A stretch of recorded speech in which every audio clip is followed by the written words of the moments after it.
Chắc cái hình ấy.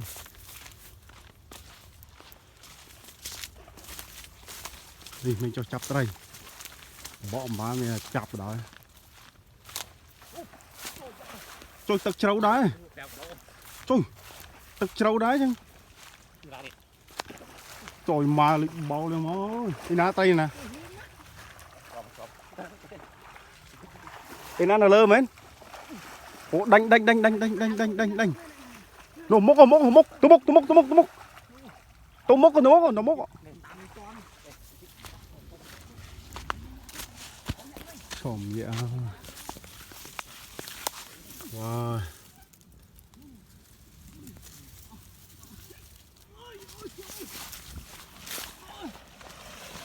Chọc.